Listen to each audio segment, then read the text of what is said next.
ക്രിസ്തുവിലുള്ള പ്രിയപ്പെട്ട സഹോദരി സഹോദരന്മാരെ, ദൈവവചനം പുറപ്പാട്. ഈജിപ്തിലെ അടിമത്തത്തിൽ നിന്ന് വിമോചിതരായി കാനാൻ ദേശം ലക്ഷ്യമാക്കി പുറപ്പെട്ട ഇസ്രായേൽ ജനത്തിൻ്റെ ചരിത്രമാണ് പുറപ്പാട് എന്ന പദം സൂചിപ്പിക്കുന്നത്. ദൈവം ഇസ്രായേൽ ജനത്തിൻ്റെ ചരിത്രത്തിലേക്ക് ഇറങ്ങി വന്നു. അവരെ അടിമത്തത്തിൽ നിന്ന് മോചിപ്പിച്ച് അവരുമായി ഉടമ്പടി ചെയ്തു. അവരുടെ മധ്യേ കൂടാരത്തിൽ വസിച്ചു. ഈജിപ്തിൽ നിന്നുള്ള വിമോചനം. ഈജിപ്തിൽ എത്തിച്ചേർന്ന യാക്കോബും മക്കളും അനുകൂലമായ സാഹചര്യങ്ങളിൽ വളർന്നു വലിയ ജനതയായി. അവരുടെ ഉയർച്ച കണ്ട് ഭയന്ന ഈജിപ്ത് രാജാക്കന്മാർ അവരെ പീഡിപ്പിച്ച് അടിമകളാക്കി. അവരുടെ വിമോചനത്തിൻ്റെ കഥയാണ് ആദ്യ ഭാഗം. ദൈവം മഹാമാരികളയച്ച് ഈജിപ്തുകാരെ പ്രഹരിച്ചുകൊണ്ട് ഇസ്രായേൽ ജനത്തെ മോചിപ്പിച്ചു.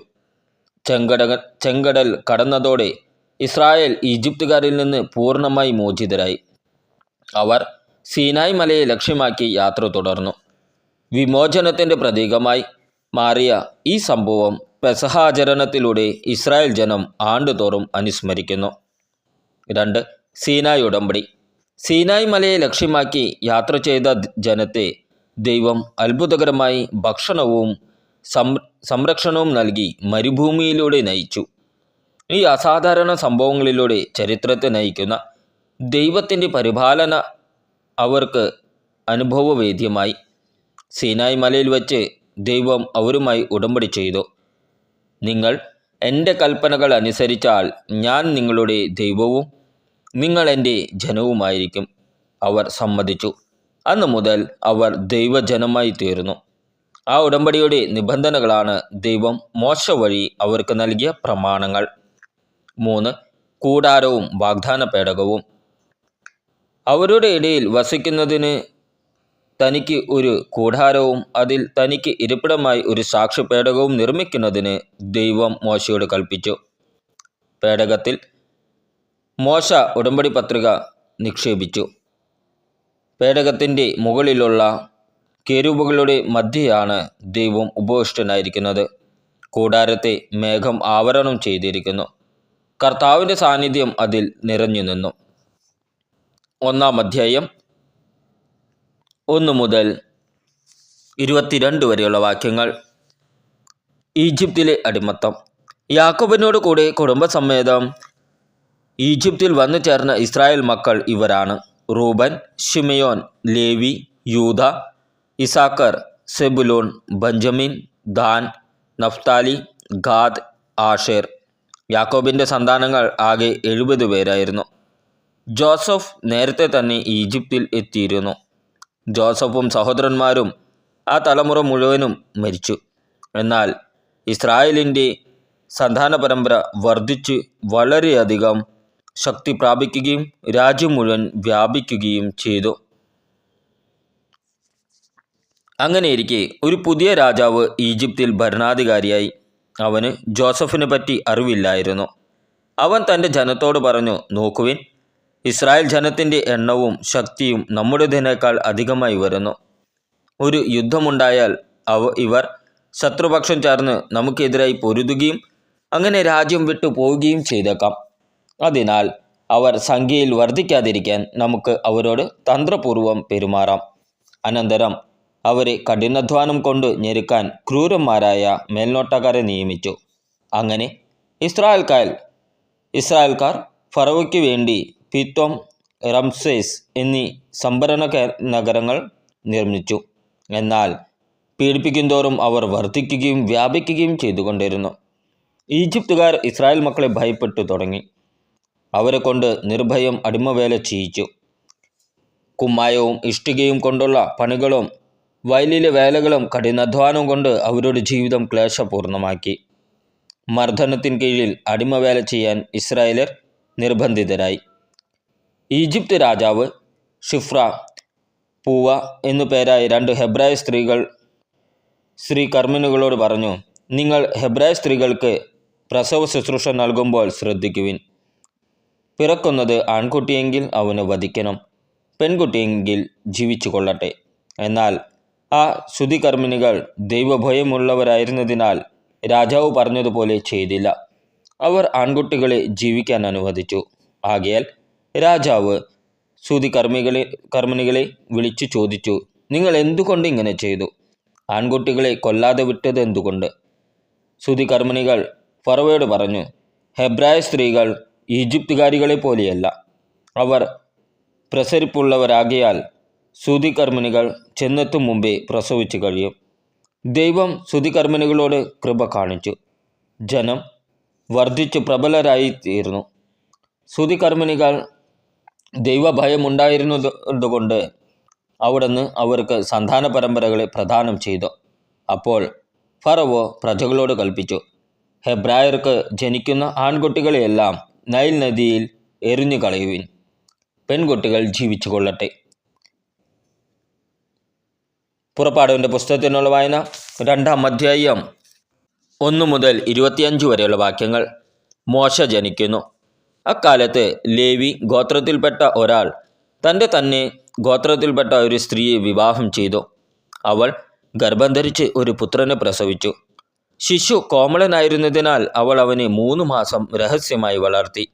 അവനെ തുടർന്നും രഹസ്യത്തിൽ വളർത്തുക ദുഷ്കരമായി തീർന്നപ്പോൾ അവൾ ഞാങ്ങണ കൊണ്ട് നെയ്ത് കളിമണ്ണും താറും പൂശിയ ഒരു പെട്ടകത്തിൽ അവനെ കിടത്തി. നദീതീരത്തുള്ള ഞാങ്ങണച്ചെടിയുടെ ഇടയിൽ പെട്ടകം കൊണ്ടു ചെന്നു വെച്ചു. അവന് എന്ത് സംഭവിക്കുമെന്ന് ഉറ്റുനോക്കിക്കൊണ്ട് അവൻ്റെ സഹോദരി കുറേ അകലെ കാത്തിരുന്നു. അപ്പോൾ ഫറവോയുടെ പുത്രി വന്ന് കുളിക്കാൻ നദിയിലേക്ക് ഇറങ്ങി. അവളുടെ തോഴിമാർ നദീതീരത്തിലൂടെ നടക്കുകയായിരുന്നു. രാജകുമാരി ഞാങ്ങണച്ചെടികൾക്കിടയിൽ ഒരു പേടകം കണ്ടു. ഒരു ദാസിയെ അയച്ച് അവൾ അതെടുപ്പിച്ചു. തുറന്നു നോക്കിയപ്പോൾ അവൾ ശിശുവിനെ കണ്ടു. അവൻ കരയുകയായിരുന്നു. അവൾക്ക് അവനോട് അനുകമ്പ തോന്നി. ഇത് ഒരു ഹെബ്രായ ശിശുവാണ് എന്ന് അവൾ പറഞ്ഞു.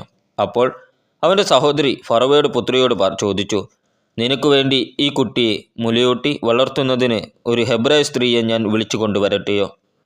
ഫറവോയുടെ പുത്രി അവളോട് പറഞ്ഞു, അങ്ങനെയാവട്ടെ. അവൾ പോയി ശിശുവിൻ്റെ അമ്മയെ വിളിച്ചു കൊണ്ടുവന്നു. ഫറവോയുടെ പുത്രി അവളോട് പറഞ്ഞു, ഈ ശിശുവിനെ കൊണ്ടുപോയി എനിക്ക് വേണ്ടി മുലയൂട്ടി വളർത്തുക. ഞാൻ നിനക്ക് ശമ്പളം തന്നുകൊള്ളാം. അവൾ ശിശുവിനെ കൊണ്ടുപോയി വളർത്തി. ശിശു വളർന്നപ്പോൾ അവൾ അവനെ ഫറവോയുടെ പുത്രിയുടെ അടുക്കൽ കൊണ്ടുചെന്നു. അവൾ അവനെ പുത്രനായി സ്വീകരിച്ചു. ഞാൻ അവനെ വെള്ളത്തിൽ നിന്നെടുത്ത് എന്ന് പറഞ്ഞതുകൊണ്ട് അവൾ അവന് മോശ എന്ന് പേരിട്ടു. മോശ ഒളിച്ചോടുന്നു. പ്രായപൂർത്തിയായതിനു ശേഷം മോശ ഒരിക്കൽ തൻ്റെ സഹോദരരെ സന്ദർശിക്കാൻ പോയി. അവൻ അവരുടെ കഠിനാധ്വാനം നേരിൽ കണ്ടു. തത്സമയം സ്വജനത്തിൽപ്പെട്ട ഒരു ഹെബ്രായനെ ഒരു ഈജിപ്തുകാരൻ പ്രഹരിക്കുന്നത് കണ്ടു. അവൻ ചുറ്റും നോക്കി. ആരുമില്ലെന്ന് കണ്ടപ്പോൾ ആ ഈജിപ്തുകാരനെ കൊന്ന് മണലിൽ മറവു ചെയ്തു. അടുത്ത ദിവസം അവൻ ചുറ്റി സഞ്ചരിക്കുമ്പോൾ 2 ഹെബ്രായർ തമ്മിൽ ശണ്ട കൂടുന്നത് കണ്ടു. തെറ്റ് ചെയ്തവനോട് അവൻ ചോദിച്ചു, നീ എന്തിനാണ് കൂട്ടുകാരൻ അടിക്കുന്നത്? അപ്പോൾ അവൻ ചോദിച്ചു, ആരാണ് നിന്നെ ഞങ്ങളുടെ മേലാധികാരിയും ന്യായാധിപനുമായി നിയമിച്ചത്? ഈജിപ്തുകാരനെ കൊന്നതുപോലെ എന്നെയും കൊല്ലാനാണോ നീ ഉദ്ദേശിക്കുന്നത്? മോശ ഭയപ്പെട്ടു. ആ സംഭവം പരസ്യമായെന്ന് അവൻ വിചാരിച്ചു. ഫറവോ ഈ കാര്യം കേട്ടപ്പോൾ മോശയെ വധിക്കാൻ ഉദ്ദേശിച്ചു. പക്ഷേ മോശ ഫറവോയുടെ പിടിയിൽപ്പെടാതെ ഒളിച്ചോടി മിദ്യാൻ നാട്ടിലെത്തി.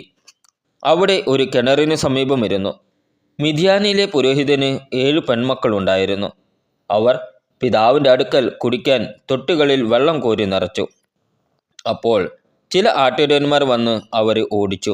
എന്നാൽ മോശ ആ പെൺകുട്ടികളുടെ സഹായത്തിനെത്തുകയും അവരുടെ ആടുകൾക്ക് വെള്ളം കൊടുക്കുകയും ചെയ്തു. അവർ പിതാവായ റെഊവേലിൻ്റെ അടുക്കൽ മടങ്ങിച്ചെന്നപ്പോൾ അവൻ ചോദിച്ചു, നിങ്ങൾ ഇന്ന് നേരത്തെ തിരിച്ചെത്തിയതെങ്ങനെ? അവർ പറഞ്ഞു, ഈജിപ്തുകാരനായ ഒരാൾ ഞങ്ങളെ ഇടയന്മാരിൽ നിന്ന് രക്ഷിച്ചു. അവൻ ഞങ്ങൾക്ക് വേണ്ടി വെള്ളം കോരി ആടുകൾക്ക് കുടിക്കാൻ കൊടുക്കുക പോലും ചെയ്തു. റെഊവേൽ ചോദിച്ചു, അവൻ എവിടെ? നിങ്ങൾ എന്തുകൊണ്ട് ആ മനുഷ്യന് വിട്ടിട്ടു പോന്നു? അവനെ ഭക്ഷണത്തിന് ക്ഷണിക്കുവിൻ. അങ്ങനെ മോശ അവനോടൊപ്പം താമസിക്കാൻ തീരുമാനിച്ചു. അവൻ തൻ്റെ മകൾ സിപ്പോറയെ മോശയ്ക്ക് ഭാര്യയായി കൊടുത്തു. അവൾ ഒരു പുത്രന് പ്രസവിച്ചു. ഞാൻ പ്രവാസിയായി കഴിയുന്നു എന്ന് പറഞ്ഞ് മോശ അവന് ഗർഷോം എന്നു പേരിട്ടു. കുറേ കാലം കഴിഞ്ഞ് ഈജിപ്തിലെ രാജാവ് മരിച്ചു. അടിമകളായി കഴിഞ്ഞിരുന്ന ഇസ്രായേൽ മക്കൾ നെടുവീർപ്പിട്ട് നിലവിളിച്ചു. അവരുടെ നിലവിളി ദൈവസന്നിധിയിലെത്തി. ദൈവം അവരുടെ ദീനരോധനം ശ്രവിക്കുകയും അബ്രാഹത്തോടും ഇസഹാക്കിനോടും യാക്കോബിനോടും ചെയ്ത ഉടമ്പടി ഓർമ്മിക്കുകയും ചെയ്തു. അവിടുന്ന് അവരെ കടാക്ഷിച്ചു, അവരുടെ ദയനീയ അവസ്ഥ ഗ്രഹിച്ചു. പുറപ്പാടിൻ്റെ പുസ്തകത്തിനുള്ള വായന 3-ാം അധ്യായം 1 മുതൽ 22 വരെയുള്ള വാക്യങ്ങൾ. മോശയെ വിളിക്കുന്നു. മോശ തൻ്റെ അമ്മായിപ്പനും മിദ്യാനിലെ പുരോഹിതനുമായ ജത്രോയുടെ ആടുകളെ മേയിച്ചു കഴിയുകയായിരുന്നു. അവൻ മരുഭൂമിയുടെ മറുവശത്തേക്ക് ആടുകളെ നയിക്കവേ ദൈവത്തിൻ്റെ മലയായ ഹോറബിൽ എത്തിച്ചേർന്നു. അവിടെ ഒരു മുൾപടർപ്പിൻ്റെ മധ്യത്തിൽ നിന്ന് ജ്വലിച്ചുയർന്ന അഗ്നിയിൽ കർത്താവിൻ്റെ ദൂതൻ അവന് പ്രത്യക്ഷപ്പെട്ടു. അവൻ ഉറ്റുനോക്കി. മുൾപടർപ്പ് കത്തിജ്വലിക്കുകയായിരുന്നു, എങ്കിലും അത് എരിഞ്ഞു ചാമ്പലായില്ല. അപ്പോൾ മോശ പറഞ്ഞു, ഈ മഹാദൃശ്യം ഞാൻ അടുത്ത് ചെന്ന് ഒന്ന് കാണട്ടെ. മുൾപടർപ്പ് എരിഞ്ഞു ചാമ്പലാകുന്നില്ലല്ലോ. അവൻ അത് കാണുന്നതിന് അടുത്തു ചെല്ലുന്നത് കർത്താവ് കണ്ടു. മുൾപടർപ്പിൻ്റെ മധ്യത്തിൽ നിന്ന് ദൈവം അവന് വിളിച്ചു, മോശേ, മോശേ. അവൻ വിളിക്കേട്ടു, ഇതാ ഞാൻ. അവിടുന്ന് അരുളി ചെയ്തു, അടുത്തു വരരുത്. നിന്റെ ചെരുപ്പ് അഴിച്ചു മാറ്റുക, എന്തുകൊണ്ടെന്നാൽ നീ നിൽക്കുന്ന സ്ഥലം പരിശുദ്ധമാണ്. അവിടുന്ന് തുടർന്നു, ഞാൻ നിന്റെ പിതാക്കന്മാരുടെ ദൈവമാണ്, അബ്രാഹത്തിൻ്റെയും ഇസഹാക്കിൻ്റെയും യാക്കോബിൻ്റെയും ദൈവം. മോശ മുഖം മറച്ചു. ദൈവത്തിൻ്റെ നേരെ നോക്കുവാൻ അവന് ഭയമായിരുന്നു. കർത്താവ് വീണ്ടും അരുളി ചെയ്തു, ഈജിപ്തിലുള്ള എൻ്റെ ജനത്തിൻ്റെ ക്ലേശങ്ങൾ ഞാൻ കണ്ടു. മേൽനോട്ടക്കാരുടെ ക്രൂരത കാരണം അവരിൽ നിന്ന് ഉയർന്നു വരുന്ന രോദനം ഞാൻ കേട്ടു. അവരുടെ യാതനകൾ ഞാൻ അറിയുന്നു. ഈജിപ്തുകാരുടെ കയ്യിൽ നിന്ന് അവരെ മോചിപ്പിക്കാനും അവിടെ നിന്ന് ക്ഷേമകരവും വിസ്തൃതവും തേനും പാലും ഒഴുകുന്നതുമായ ഒരു ദേശത്തേക്ക് കാനാന്യർ, ഹിത്യർ, അമോര്യർ, പെരിസ്യർ, ഹിവ്യർ, ജബൂസ്യർ എന്നിവർ അധിവസിക്കുന്ന സ്ഥലത്തേക്ക് അവരെ നയിക്കാനുമാണ് ഞാൻ ഇറങ്ങി വന്നിരിക്കുന്നത്. ഇതാ, ഇസ്രായേൽ മക്കളുടെ നിലവിളി എൻ്റെ അടുത്ത് എത്തിയിരിക്കുന്നു. ഈജിപ്തുകാർ അവരെ എപ്രകാരം മർദ്ദിക്കുന്നുവെന്ന് ഞാൻ കണ്ടു. ആകയാൽ വരൂ, ഞാൻ നിന്നെ ഫറവോയുടെ അടുക്കലേക്ക് അയക്കാം. നീ എൻ്റെ ജനമായ ഇസ്രായേൽ മക്കളെ ഈജിപ്തിൽ നിന്ന് പുറത്തു കൊണ്ടുവരണം. മോശ ദൈവത്തോട് പറഞ്ഞു, ഫറവോയുടെ അടുക്കൽ പോകാനും ഇസ്രായേൽ മക്കളെ ഈജിപ്തിൽ നിന്ന് പുറത്തു കൊണ്ടുവരാനും ഞാൻ ആരാണ്? അവിടെ അരുളി ചെയ്തു, ഞാൻ നിന്നോട് കൂടെ ഉണ്ടായിരിക്കും. ഞാനാണ് നിന്നെ അയക്കുന്നത് എന്നതിന് ഇതായിരിക്കും അടയാളം. നീ ജനത്തെ ഈജിപ്തിൽ നിന്ന് പുറത്തു കൊണ്ടുവന്നു കഴിയുമ്പോൾ ഈ മലയിൽ നിങ്ങൾ ദൈവത്തെ ആരാധിക്കും. മോശ ദൈവത്തോട് പറഞ്ഞു, ഇതാ, ഞാൻ ഇസ്രായേൽ മക്കളുടെ അടുക്കൽ പോയി നിങ്ങളുടെ പിതാക്കന്മാരുടെ ദൈവം എന്നെ നിങ്ങളുടെ അടുക്കിലേക്ക് അയച്ചിരിക്കുന്നു എന്ന് പറയാം. എന്നാൽ അവിടുത്തെ പേരെന്തെന്ന് അവർ ചോദിച്ചാൽ ഞാൻ എന്തു പറയണം? ദൈവം മോശയോട് അരുളി ചെയ്തു, ഞാൻ തന്നെ. ഇസ്രായേൽ മക്കളോട് നീ പറയുക, ഞാനാകുന്നവൻ എന്നെ നിങ്ങളുടെ അടുത്തേക്ക് അയച്ചിരിക്കുന്നു. അവിടുന്ന് വീണ്ടും അരുളി ചെയ്തു, ഇസ്രായേൽ മക്കളോട് നീ പറയുക, നിങ്ങളുടെ പിതാക്കന്മാരുടെ ദൈവമായ കർത്താവ്, അബ്രാഹത്തിൻ്റെയും ഇസഹാക്കിൻ്റെയും യാക്കോബിൻ്റെയും ദൈവം എന്നെ നിങ്ങളുടെ അടുത്തേക്ക് അയച്ചിരിക്കുന്നു. ഇതാണ് എന്നേക്കും എൻ്റെ നാമധേയം. അങ്ങനെ സർവ്വപുരുഷാന്തരങ്ങളിലൂടെയും ഈ നാമധേയത്താൽ ഞാൻ അനുസ്മരിക്കപ്പെടണം. നീ പോയി ഇസ്രായേൽ ശ്രേഷ്ഠന്മാരെ വിളിച്ചുകൂട്ടി പറയുക, നിങ്ങളുടെ പിതാക്കന്മാരുടെ ദൈവമായ കർത്താവ്, അബ്രാഹത്തിൻ്റെയും ഇസഹാക്കിൻ്റെയും യാക്കോബിൻ്റെയും ദൈവം പ്രത്യക്ഷപ്പെട്ട് എന്നോട് അരുളി ചെയ്തു, ഞാൻ നിങ്ങളെ സന്ദർശിക്കുകയും ഈജിപ്തുകാർ നിങ്ങളോട് പ്രവർത്തിക്കുന്നത് കാണുകയും ചെയ്തിരിക്കുന്നു. നിങ്ങളെ ഈജിപ്തിലെ കഷ്ടതകളിൽ നിന്ന് മോചിപ്പിച്ച് കനാന്യർ, ഹിത്യർ, അമോര്യർ, പെരിസ്യർ, ഹിവ്യർ, ജബൂസ്യർ എന്നിവരുടെ നാട്ടിലേക്ക് തേനും പാലും ഒഴുകുന്ന ദേശത്തേക്ക് കൊണ്ടുപോകാൻ ഞാൻ നിശ്ചയിച്ചിരിക്കുന്നു. നീ പറയുന്നത് അവർ അനുസരിക്കും. ഇസ്രായേൽ ശ്രേഷ്ഠന്മാരോടൊന്നിച്ച് നീ ഈജിപ്തിലെ രാജാവിൻ്റെ അടുക്കൽ ചെന്ന് പറയണം, ഹെബ്രായരുടെ ദൈവമായ കർത്താവ് ഞങ്ങളെ സന്ദർശിച്ചിരിക്കുന്നു. 3 ദിവസത്തെ യാത്ര ചെയ്ത് മരുഭൂമിയിൽ ഞങ്ങളുടെ ദൈവമായ കർത്താവിന് ബലിയർപ്പിക്കുവാൻ ഞങ്ങളെ അനുവദിക്കണം. കരുത്തുറ്റ കരം കൊണ്ട് നിർബന്ധിച്ചല്ലാതെ ഈജിപ്തിലെ രാജാവ് നിങ്ങളെ വിട്ടയക്കില്ലെന്ന് എനിക്കറിയാം. ഞാൻ കൈനീട്ടി അത്ഭുതങ്ങൾ പ്രവർത്തിച്ച് ഈജിപ്തിനെ പ്രഹരിക്കും. അപ്പോൾ അവർ നിങ്ങളെ വിട്ടയക്കും. ഈജിപ്തുകാരുടെ ദൃഷ്ടിയിൽ ഈ ജനത്തോട് ഞാൻ ബഹുമാനം ഉളവാക്കും. അങ്ങനെ നിങ്ങൾ പുറപ്പെടുമ്പോൾ ഒന്നുമില്ലാത്തവരായി പോകേണ്ടി വരില്ല. ഓരോ സ്ത്രീയും തൻ്റെ അയൽക്കാരിയോടും തൻ്റെ വീട്ടിൽ അതിഥിയായി പാർക്കുന്നവളോടും സ്വർണവും വെള്ളിയും കൊണ്ടുള്ള ആഭരണങ്ങളും വസ്ത്രങ്ങളും ചോദിച്ചു വാങ്ങണം. അവ നിങ്ങളുടെ പുത്രപുത്രന്മാരെ അണിയിക്കണം. അങ്ങനെ നിങ്ങൾ ഈജിപ്തുകാരെ കൊള്ളയടിക്കണം. പുറപ്പാടിൻ്റെ പുസ്തകത്തിനുള്ള വായന 4-ാം അധ്യായം 1 മുതൽ 31 വരെയുള്ള വാക്യങ്ങൾ. മോശയെ ശക്തിപ്പെടുത്തുന്നു. മോശ പറഞ്ഞു, അവർ എന്നെ വിശ്വസിക്കുകയില്ല, എൻ്റെ വാക്ക് കേൾക്കുകയുമില്ല. കർത്താവ് നിനക്ക് പ്രത്യക്ഷപ്പെട്ടില്ല എന്ന് അവർ പറയും.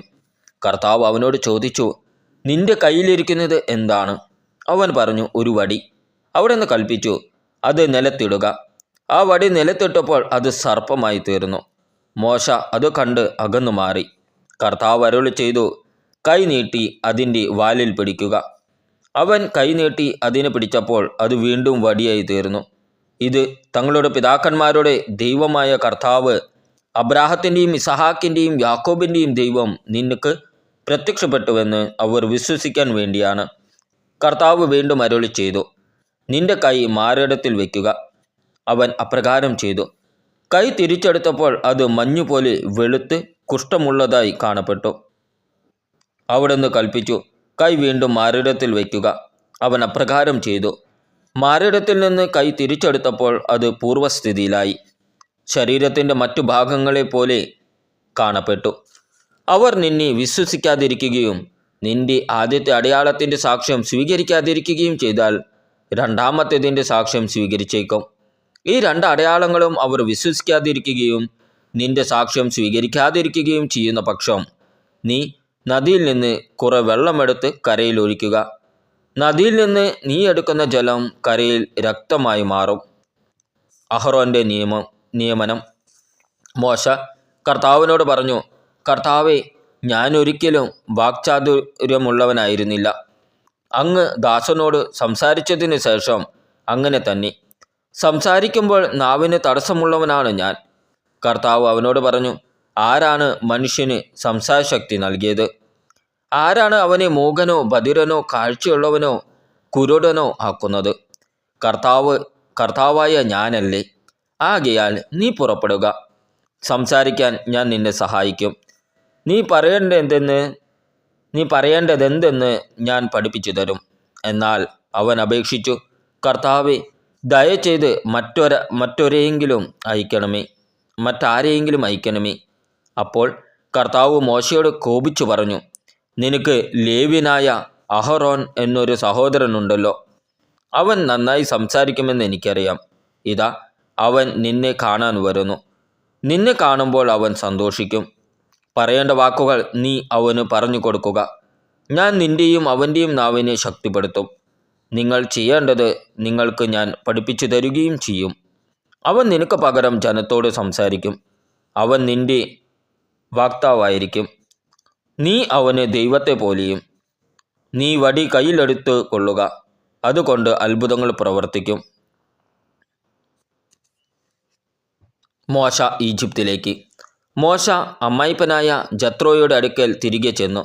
ഈജിപ്തിലുള്ള എൻ്റെ സഹോദരർ ജീവിച്ചിരിപ്പുണ്ടോ എന്ന് അറിയുന്നതിന് അങ്ങോട്ട് മടങ്ങിപ്പോകാൻ എന്നെ അനുവദിക്കണം. ജോത്രോ പറഞ്ഞു, നീ സമാധാനത്തോടെ പോവുക. മിദ്യാനിൽ വച്ച് കർത്താവ് മോശയോട് പറഞ്ഞു, നീ ഈജിപ്തിലേക്ക് മടങ്ങിപ്പോവുക. നിന്നെ കൊല്ലാൻ കാത്തിരിക്കുന്നവർ മരിച്ചു കഴിഞ്ഞു. മോശ ഭാര്യയെയും പുത്രന്മാരെയും കഴുതപ്പുറത്ത് കയറ്റി ഈജിപ്തിലേക്ക് തിരിച്ചു. അവൻ ദൈവത്തിൻ്റെ വടിയും കയ്യിലെടുത്തു. കർത്താവ് മോശയോട് പറഞ്ഞു, നീ ഈജിപ്തിലേക്ക് മടങ്ങുകയാണ്. അവിടെ എത്തുമ്പോൾ ഞാൻ നിനക്ക് വശമാക്കി തന്നിരിക്കുന്ന അത്ഭുതങ്ങൾ ഫറവയുടെ സന്നിധിയിൽ പ്രവർത്തിക്കണം. എന്നാൽ ഞാൻ അവനെ കഠിനചിത്തനാക്കും. അവൻ ജനത്തെ വിട്ടയക്കുകയില്ല. നീ ഫറവയോട് പറയണം, കർത്താവ് പറയുന്നു, ഇസ്രായേൽ എൻ്റെ പുത്രനാണ്, എൻ്റെ ആദ്യജാതൻ. ഞാൻ നിന്നോട് ആജ്ഞാപിക്കുന്നു, എന്നെ ആരാധിക്കാൻ വേണ്ടി എൻ്റെ പുത്രനെ വിട്ടയക്കുക. നീ അവന് വിട്ടയക്കുന്നില്ലെങ്കിൽ നിന്റെ പുത്രനെ, നിന്റെ ആദ്യജാതനെ തന്നെ ഞാൻ വധിക്കും. യാത്ര മധ്യേ അവർ താമസിച്ചിരുന്ന സ്ഥലത്ത് കർത്താവ് പ്രത്യക്ഷനായി മോശയെ വധിക്കാനൊരുങ്ങി. ഉടനെ സിപ്പോറ ഒരു കൽക്കത്തിയെടുത്ത് തൻ്റെ പുത്രൻ്റെ അഗ്രചർമ്മം ഛേദിച്ചു. അതുകൊണ്ട് മോശയുടെ പാദങ്ങളിൽ സ്പർശിച്ചിട്ട് അവൾ പറഞ്ഞു, നീ എനിക്ക് രക്തഭർത്താവാകുന്നു. അപ്പോൾ അവിടുന്ന് അവനെ വിട്ടുപോയി. അവൾ പറഞ്ഞു, പരിച്ഛേദനം നിമിത്തം നീ എനിക്കും രക്തഭർത്താവാകുന്നു. കർത്താവ് അഹ്റോനോട് പറഞ്ഞു, നീ മരുഭൂമിയിൽ പോയി മോശയെ കാണുക. അതനുസരിച്ച് അഹ്റോൻ പോയി ദൈവത്തിൻ്റെ മലയിൽ വെച്ച് അവനെ കണ്ടുമുട്ടി ചുംബിച്ചു. തന്നെ അയച്ച കർത്താവ് കൽപ്പിച്ച എല്ലാ കാര്യങ്ങളും താൻ പ്രവർത്തിക്കണമെന്ന് അവിടുന്ന് ഭരമേൽപ്പിച്ച അടയാളങ്ങളും മോശ അഹ്റോനോട് വിവരിച്ചു പറഞ്ഞു.